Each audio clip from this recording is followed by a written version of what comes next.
Good morning. My name is Martin Prego, and I am the attorney representing Northwest Optics in the arbitration proceedings between my client and Carmen Hart Corporation. From this point, Carmen. Today, I will be addressing this panel regarding Carmen's allegations that the arbitrator chosen by my client, Professor William Prasad, has failed to properly make certain disclosures that could affect his impartiality in the outcome of these proceedings. There are three issues that Carmen is contending as matters that Prasad should have disclosed. One, based on an article that Prasad has wrote and published in the Mitchell Hamline Law Review, which were disclosed regarding third-party financing and ethical considerations in dispute resolutions, and a research that my firm conducted to predetermine any relationship between Prasad and a firm called Lead Fund that provides financing to parties to arbitrations and dispute resolutions could have constituted a matter that should have been disclosed. And a second issue, that whether Prasad should have disclosed that one of our attorneys, Mr. Ford, was an attendee several years ago in a seminar that Mr. Prasad offered as part of his relationship with Barbary, which is a company that prepares prospect lawyers to pass the bar exam. It is our belief that Prasad has fully complied with the revised Uniform Arbitration Act Section 12 regarding disclosure of material facts to the parties involved in an arbitration that a reasonable person would consider likely to affect impartiality to the outcome of the arbitration, in this case between Northwest and Carmen. Pursuant to Section 12 of this Act, the duty to disclose has several elements. It applies before the arbitrator accepts the appointment and requires the prospective arbitrator to engage in a reasonable inquiry and involves a disclosure to all pertinent parties.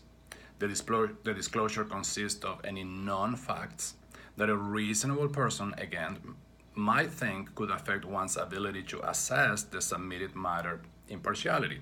There are two basic types of information that needs to be disclosed. One, if the party has an interest, financial or personal, in the outcome of the matter, and two, any relationships existing or past between the prospect arbitrator and any individual involved in the arbitration. So Prasad make no disclosures in terms of any financial connection to the outcome of the dispute, and this matter is not contested by either party to this arbitration, so this one of the two elements is not an issue. On the second one, Prasad deemed appropriate in an abundance of caution to disclose the article. However, it did not disclose any relationship with Lead Fund, which is a company, again, that provides financing, third-party financing. Our law firm conducted a review to determine if there was any relationship between Prasad and Lead Fund, which it yielded no relationship. Following Carmen's allegations, however, Prasad did amend his statement of disclosure to inform that in the past he has served as an arbitrator in two cases where Lead Fund was financing one of the parties. None of which of those arbitrations are related to this particular arbitration or the subject matter that is under dispute.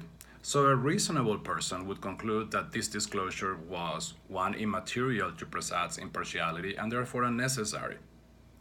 It is true that Prasad did not disclose in his original disclosure his Barbary employment, or that Ford was an attendee several years ago.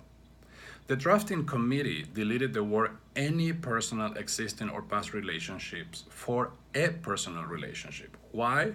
Because the intent was to include the diminished interest of relationships. A reasonable man will agree that instructors do not develop a personal relationship by the mere participation on the seminar with its participants. Barbary seminars are attended by thousands of prospective lawyers.